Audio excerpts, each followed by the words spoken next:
Kyle, today I want to talk to you about a portion of the market that I think a lot of times gets focused on by people brand new in the business. I could argue that this may be the easiest set of consumers to target when you're joining real estate for the first time, but also a massive size of the market, whether you're a new agent or on a team or run a team that you can really focus and be better on. Today, I want to talk about strategies to help uh, help realtors find and work with first time home buyers. Cool. Yeah, I love this topic. In my opinion, first time buyers are one of the biggest opportunities in the market right now because you don't have nearly as many move up buyers because of the interest rate situation. So, a lot of your buyers today are first time home buyers that because they've gotten priced out of rentals or they've gotten sick of paying rent and they've decided they are ready to step into home ownership. And so, I think that they're one of the biggest opportunities there are in today's market. Now, do you think there's more first time home buyers now than there were a year ago, or do you think there's just the market's shrinking, but The that proportion of first time buyers to total buyers is definitely higher today than it was a year ago. cool? Well, introduce us and let's kick it off. All right, I will introduce this now, Brian. What up, Kyle Whissel with eXp Realty here in San Diego. My name is Brian Kochi, Director of Marketing here at Whissel Realty Group. Welcome to the Whissel Way podcast. Our goal of the show is to give you the tools, techniques, and tactics to go out there and crush it in your business. The way that we like to do that is to answer the questions that you have for us. So if you ever have a question, you want to have it answered on the podcast, you can always go to thewhisselway.com, thewhisselway.com. Not only can you ask us questions on there, you can also subscribe to the podcast and our YouTube channel. You can join our Facebook private group and our email newsletter. We share a lot of tips and tricks on there. And you can get onto our referral network where we send a lot of referrals out. I probably get 5 or 6 referrals outbound every single week. And so I'm always looking for good agents to send those to around the globe. So hit all that up at thewhistleway.com. You can also get dialed in with our video content creation course called the Media Mayor Mastermind. Very cool. All right, so I want to start this off first time home buyers. How do you, as an agent, find first time home buyers? Uh, Everywhere. Okay, step 2. Yeah. How do you I mean, they're literally everywhere, right? I mean, if you think about the percentage of people that are owners versus renters, I don't know the statistics on this, but I would venture to guess there's more people in America that are renting than owning in the majority of markets out there. There's obviously going to be some unique markets where a lot of people own, but like New York City is probably far more rentals than owners there. And, that's just going to vary market to market, but first time buyers are everywhere. They're literally everywhere. If you want to think about like how do you target them? I mean, there's a million ways you can target them. Um, you know, you could hit up renters. Like you could just target. Maybe like we just went and had dinner recently at this restaurant that's part of a new development, and they did these apartments surrounding this thing, and I think it's like $4,500 a month for a 2-bedroom apartment. Like that might be a good place to target, right? Like Okay. people who are paying $4,500 freaking dollars to live in an apartment. Yes, it's a very amenitized building and there's all kinds of cool stuff. You can walk to the mall. You can take a quick trolley ride to the stadium. There's shops, there's restaurants, there's bars, there's pools with water slides, and there's all kinds of cool stuff. But they're paying $4,500 a month to rent an apartment. Like maybe you want to target that, right? Those Mhm. people are probably not going to stay there for a very long time. And you'll find a lot of people, as they grow and start to grow families, a lot of times people want to get out of that apartment life as well, or as they just get older, they just don't want people on top of them and below them and around them and beside them and everything else. And they want to get out of that apartment life. So, you could very easily find apartment buildings like that, especially the ones that are absurdly priced. I don't know if those are in every market, but we certainly have them here in San Diego. And I'm trying to think of some strategies. And as you say that, my first thought goes to Facebook ads. What would I do? And very easily, I think you can target people living in here you can only do 15-mile radius because of the privacy laws. I don't know if it's laws, but it's Because what Facebook it's says. interpretations of Okay. fair But you housing can standards. target renters. You can target people that had a life change that just had a baby or expecting a baby. And you can also, you can't do net worth. You can't do gender. Um, I think those are two options. Oh, and then I would also do interest as like Zillow.com. So they're currently renting, they're looking on Zillow, they just had a baby. And then I think where we're going with this is target them with something that they actually care about rather than like, do you know what your home is worth? Like, I don't own a home. That's not going to make sense. So what do you then target them with? I mean, you could also run a mail campaign, direct mail. I mean, they're sitting ducks, you know where they live. You could just run a direct mail campaign to the entire complex. You could look at partnering with the complex. Maybe they allow you to present at meetings, or maybe they have a board that you can put marketing materials on. Like there's things like that that you could do. Or a Um, clubhouse that you can do like a home Clubhouse, you could do buying. a seminar at, absolutely. I wonder if they would be cool with that. Like, hey, can I get your renters to leave you? Yeah, they might be a little weird about that. You could also be very strategic in your sign placement. I've talked about this with our team before. Like, if, let's say there's a particular neighborhood that I want to farm. Now, you can farm buyers or sellers. People think you can only farm sellers. You can farm buyers as well. So, let's say this particular complex, it's in Mission Valley. Let's say I really want to farm this complex and I want to try to find buyers out of this complex. I can have open houses anywhere in San Diego, and I could put signs in front of this complex. There's no rule that I'm aware of that says if you put an open house sign up with an arrow pointing west, that your property has to be within a certain radius of that arrow. I'm not aware of any rule that says, are you aware of a rule that says if you put a sign up for an open house, the house has to be within a mile? Like, is there a rule? I don't know of a rule. I'm not aware of a rule. Cal's gonna have an open house 40 miles away. It's gonna be in a different. It's gonna be in a different county. West is west, whether it be a block, a mile, a zip code.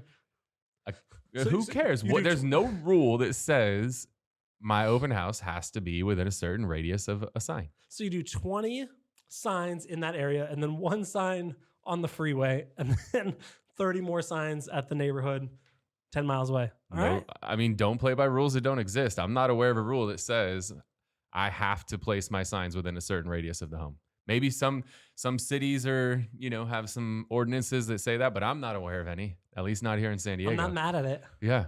So if you want to target a certain area, so if I'm trying to target renters in a particular complex, I could do that. Or if I'm trying to target sellers, all right, we flip the script and I'm trying to target sellers in a certain neighborhood, there's no rule that says I can't put signs up in that neighborhood every weekend with an arrow pointing in the direction of where my open house is. I feel like for Sky Ranch, there was one road in, It's one only road one out. road, so it's always down the hill. You should do it up the hill, and once you get to the very end, you have a U-turn, and then it goes all the way back down. I'm telling you, there's a realtor here in San Diego that I swear put signs up on 4 consecutive corners, all turning right. I don't know, for those of you guys that aren't really quick, that means you're just going to drive in circles over and over and over again. Hey, they're playing by rules that don't exist. That to me is different, right?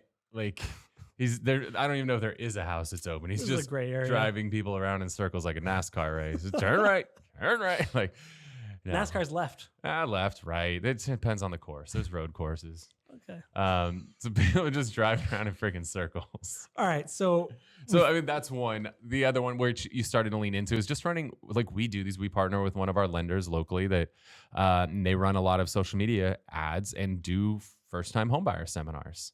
And it doesn't even have to be first-time homebuyers, but they're just general home buying seminars. And those tend to be really good because what you find is first-time buyers tend to move a little bit slower. They go through, there's the ART acronym that our buddy Jesse at Call Action came up with, where initially people start out and they are aspirational, then they move into research, and then they move into transactional. So you'll find your first-time homebuyers especially start out in that aspirational phase a lot. And then, so you can kind of target them, get them excited about real estate. But then when they move to that research phase, those home buying seminars can be really handy. And so they run these, and we've done them at events, at locations, venues. That's where I was going with that. At like a Dave & Buster's, Buffalo Wild Wings, stuff like that, like kind of fun venues. We've even done them here at the office.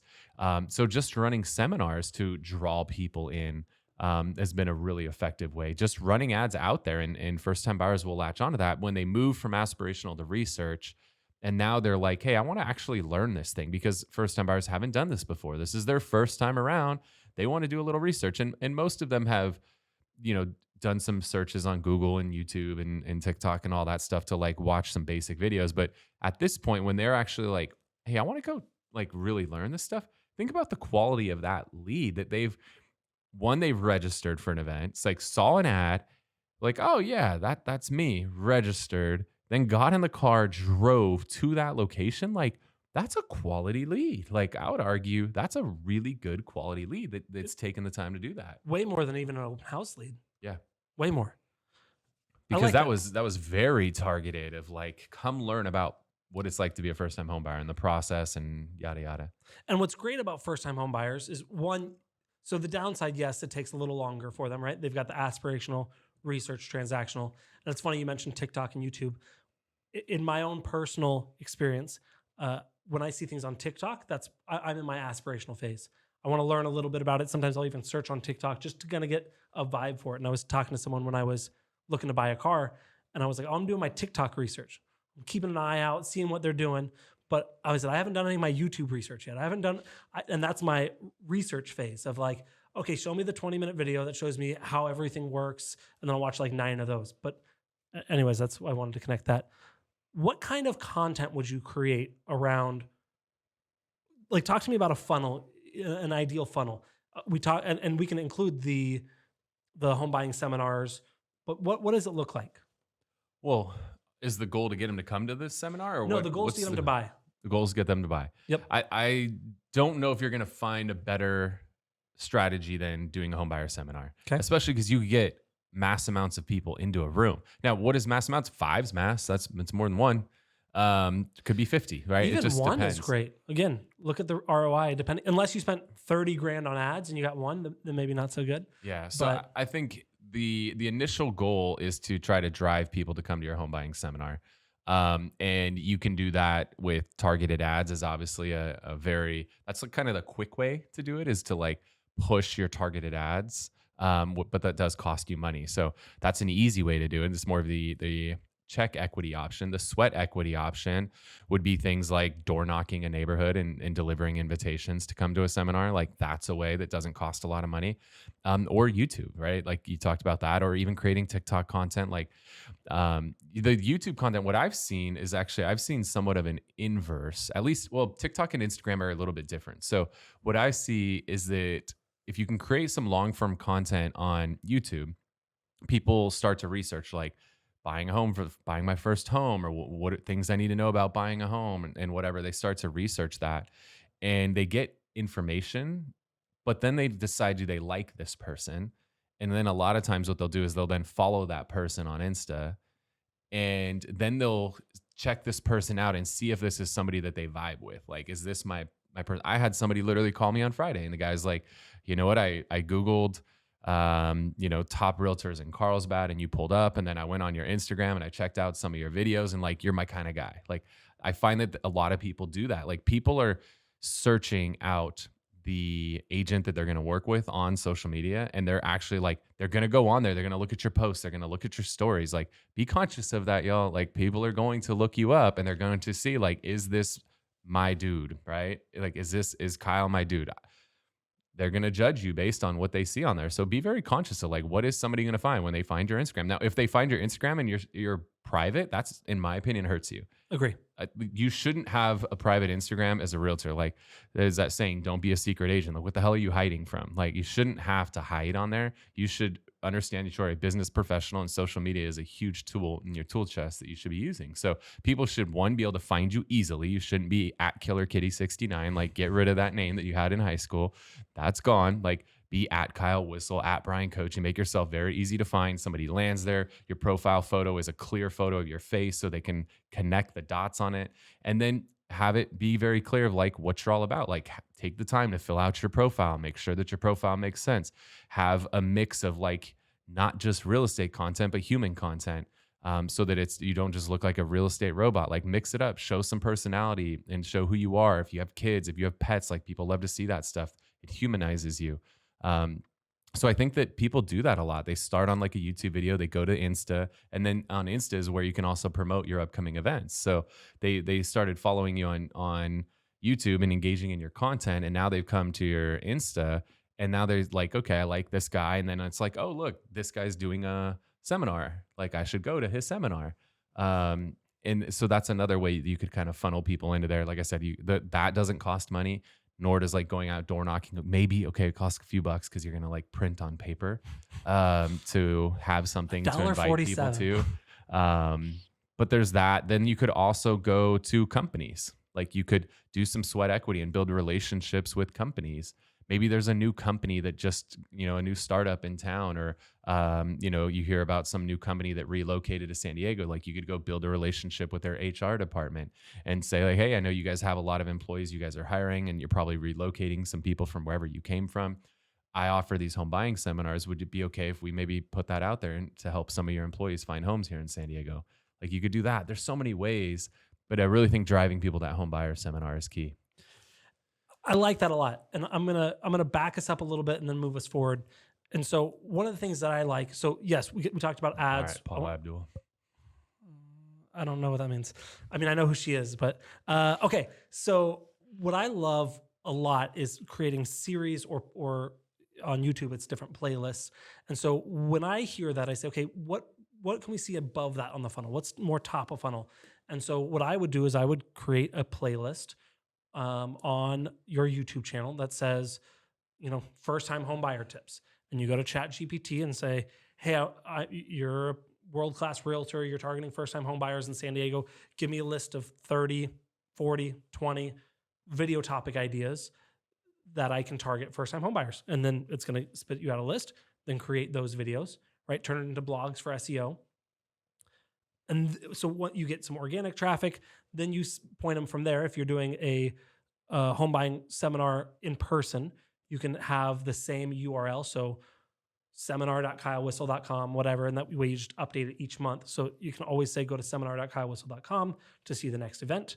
Or you can do a webinar where it is a recorded, we use EverWebinar, where you can actually record it and they can go there and see a recording. So then you get them from top of funnel with ads, with door knocking, with social media content, down to the home buying seminar. How do you get them even further down the funnel there? You talk to them, they say, yep, I'm interested.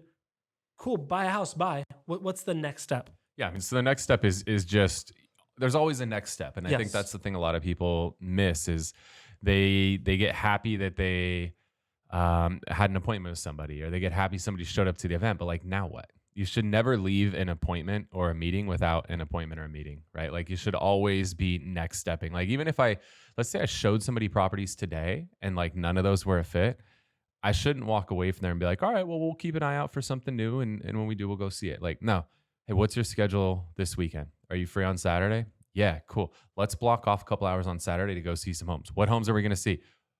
I will find some homes. It'll either be something that hits the market, or I'm going to work my, relationships and try to find you something off market. But let's block off 2 hours on Saturday. Because what I've found is it's way easier to cancel an appointment than to set an appointment. Wait, say that again. It's way easier to cancel an appointment than to set an appointment. So you as the agent canceling the appointment. Yes, I would much rather have an appointment for Saturday at 10 o'clock and say, hey, you know what? I've looked, I've scoured, I've used every resource. I didn't see anything that's truly a fit. So we'll go ahead and hold off on that appointment today, but let's just book 10 o'clock next weekend and for that same time. And I'm sure we'll find something between now and then. So I'd much rather cancel, or I'm not even really canceling, I'm rescheduling that appointment. Than trying to, let's say we met today and I'm like, all right, well, we'll see what else we find. And then something comes up on Thursday. And now I'm trying to call you, hey, Brian, I found something. Let's go see it. Like, that's harder. I'd rather have the appointment than trying to schedule that appointment. Yeah. And it's funny. I can always tell, like, as I get older and as things get busier, it's very clear when I talk to someone if we're actually going to follow through on something. Perfect example is I was talking to someone at church and they're like, let's get lunch. I'm like, yeah, let's do it sometime. Thinking, it's never going to happen. Yeah. And they pulled out their phone and said, Wednesdays or Thursday. And I go, oh. And with someone I genuinely wanted to have lunch with, but I wasn't committed to do, Thursday. And we got lunch. So that next step, and again, then I didn't want to cancel as the consumer on this end. So, okay, cool. So So now just to tie back into the event, like when that event is done, you should be scheduling a follow-up. So what our guys do at the events is they're trying to get people to pre-qualified, like literally to get in line, to get pre-qualified or pre-approved for a mortgage, to figure out like what that loan amount is. And or our agents are there, right? Our lenders and our agents, we partner and collaborate on this event. So there's two next steps that we have available to us. And sometimes we do the combo of both of them, but it's let's get the buyer pre-qualified, figure out what the best loan. We don't say like, I don't want to get you pre-approved, pre-qualified. To say I want to help you explore your loan options to figure out which one is going to be best for you. Sounds way better. Like, let's see if we can get you pre-approved. Versus, Like, I want to hey, see if here's you're the poor or bar. not. Like, yeah, can you measure up to my bar or not? Like, Oh. no, say let's explore your loan options and figure out which one is best for you. This is great. So we have that, and we also have the angle of let's go see some homes, right? Like, or let's do a consultation. Like, there's so many different angles, but our agents are there trying to set the consult or the showings up, and the lenders there trying to set up the pre-approval process. Love that. So that's always the next step, but we have different ways to go depending on where the person's at, because somebody might be there and be like, oh yeah, I'm already pre-approved. Like, I'm ready to go. I've been looking for a while. I'm just, haven't been happy with my realtor. Great. Let's get them out and let's go show them some homes. Right. So we have different ways to go. So we just got to figure out based on the situation that person's in, which one's going to be best for them. But the whole goal is to get that next appointment, not, all right, well, thanks for coming to the seminar. If you guys would like to schedule something, we'll send you an email after the event, and then you can just let us know if you want to meet. Like, fuck that. Like, no, they're already there. Like, this is the mistake people make all the time. Like, they're already there. You have a captive audience. Like, do your job, right? Like, get them to take that next step, set that appointment, right? There's got to be a follow-up. Like, all right, so if you're here and you're not sure which loan is going to be best for you or what the right price point is to target, let's talk to Jacob, and Jacob's going to get you all dialed in. Or if it's, hey, if you're here and you already, talked to a lender and you've got a pre-approval nailed down and you're ready to go see some homes, let's talk to Brian over here, and Brian's going to get you set up with an appointment and go show you some homes this weekend. Like, that's where we're going with it, right? We got to get people to that next step. Yeah. And literally, you said this in a previous one about door knocking, pulling out your phone and saying, when works for you? Exactly what that person just did to you about lunch. Like, 100%. it's not like now you talk to somebody and let's say somebody comes over to talk to Brian, like, yeah, Brian, I'd love to see some places. And Brian's like, okay, cool. I'll follow up with you tomorrow. Like, huh? Like, you're already in the conversation. What are you going to try to chase them down tomorrow? It's the same thing about an appointment. Like, why do you want to go chase somebody? You already have them. Like, let's go. All right. Hey, mornings, afternoons, or weekends best for you? Oh, I really prefer mornings. Okay, great. I've got Thursday morning or Saturday morning. Which one would you prefer? Boom, let's go. Like, I'm literally pulling my phone out right there on the spot. And then I will start putting the appointment in there. Hey, what's the best email for you? Oh, well, I used it when I registered. That's cool. You gave me your AOL email. What's your real email? Boom. All right. And then they give you the phone number. Like, yeah, that's the throwaway phone number. What's the real phone number? Like, That's your Google Voice number. Yeah, like that's the rejection line. That was my favorite ever was there. Do you remember the rejection line? Anytime if we ever had a listing expire, cancel, whatever, we would put that on there for the seller phone number, because a lot of these systems, they scrape the MLS and grab the owner phone number. So we'd always switch the owner phone number to the rejection line. And then people would call like, you've been rejected. The person who gave you this phone number does not want to talk to you. Like, it's the best. I love that. Does that still exist? No, man, I've been trying. I found a Santa one, so I've been giving people Santa's number, but the rejection line, I've searched them. If you know of a working rejection line phone number, shoot me a DM at Kyle Whissel. Sounds like something we should create. There's probably a reason they all get shut down though. Yeah, because the amount of phone calls. There's some reason, because I've found like 20 different numbers, none of them work. But Kyle's just calling number after number trying to get rejected. It's not happening. Bummer, dude. Yeah, I seek out rejection. I'm one of those weirdos. All right, what else? Let's do one more tip for a first-time home buyer. Let's talk a little bit, and I know we're running tight on time, but how do we talk differently to first-time home buyers than we would? Like, what's some language we should use or avoid when we're talking to first-time home buyers? Yeah, so the biggest thing that I found, we got rid of the word appointment a long time ago. It's now called a strategy session. So one of the things that we'll say a lot of time with first-time home buyers is, hey, has anybody sat down to do a strategy session with you to go over how the home buying process works here in San Diego, right? Or has anyone sat down to do a strategy session with you to really get to understand your wants and needs so they can make sure to go out there and find you the perfect home? Like, those types of things are really effective. But typically, your first-time home buyer needs a little bit more explanation. They actually appreciate that you're willing to like slow down and sit down and educate them, as opposed to just, get them in the car like every other realtor wants to do. Because some people, they only have one gear. It's just go, it's forward. That's the only gear that they have. And sometimes you actually got to put it back in reverse and slow down a little bit and come pick them up before you bring them forward. Paul Abdul, 2 steps forward, 1 step back. Like, there's the whole thing. How does that song go? I'm not going to sing it. Is there a dance move to it? Oh, I'm sure yeah, there there's is. a dance move for sure. Do you know it? It's an animated cat. Oh, yeah. Tom knows this. Of course, a cat reference. He knows everything with cats. So you got to slow down a little bit for a first-time home buyer, right? And they need that because they need to understand what's happening. And a lot of people don't take the time to educate them and help them understand what they're getting into. Everybody just wants to sell them. And so that's the biggest thing I found with first-time home buyers is the agent who's willing to take the time to meet them where they're at and slow it down, not just apply the same pressure they apply with everybody. You got to understand in sales that you have to adjust the level of pressure you apply based on the person that you're talking to. And you're not going to apply the same type of pressure to a first-time home buyer as you are the person who's bought and sold 15 homes already.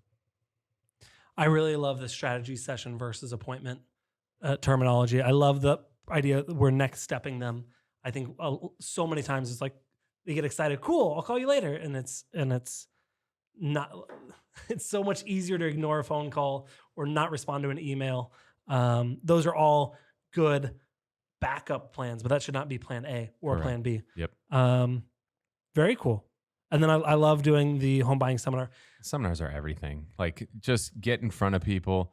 And if you can get groups of people in a room together, like, that's amazing. And then there's like a different kind of energy that happens too when you get a group of people together.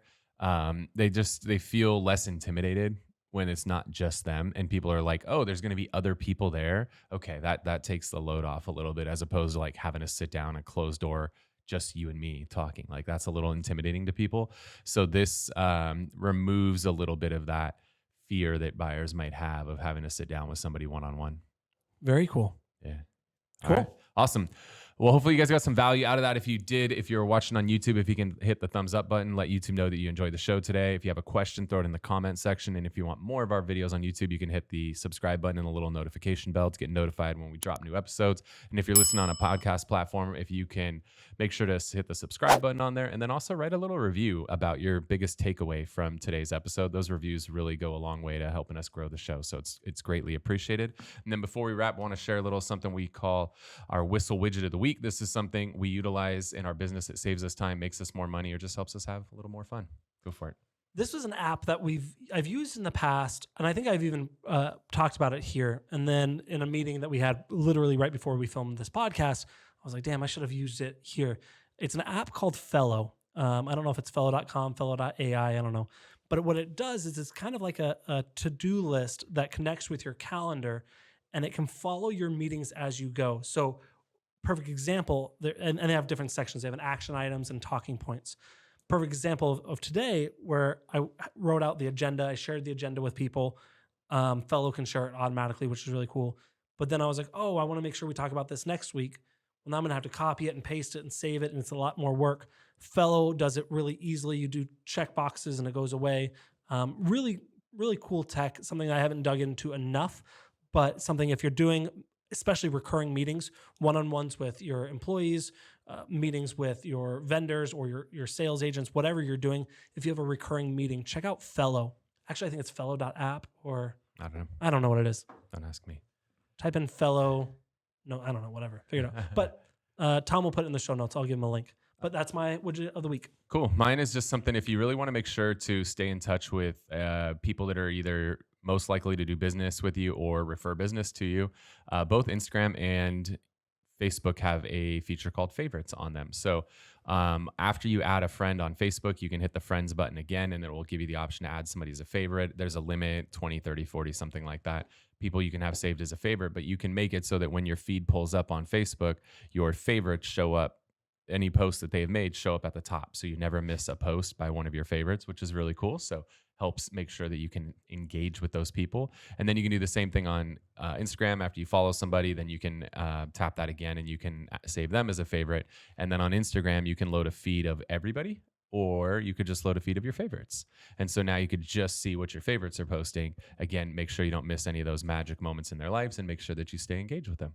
I think you said Instagram on both of those. Facebook is in the feed and it's at the top. Instagram is a totally separate feed. How do you see the separate feed? So tap the word Instagram in the top left corner. So when you just have your normal Instagram feed, you Mm, tap the word Instagram, and then it'll give you the option for following or favorites. And so then you can just switch it to favorites, and now you can see only your favorites, which is really cool. that makes sense why I see you and Whissel Realty Group a lot. Cool. Well, hopefully that helps, guys, and hopefully you got a lot of value out of the show today. Really appreciate you tuning in. Again, I'm Kyle Whissel with eXp Realty in San Diego. I'm Brian Coaching. See you guys next week. Wait.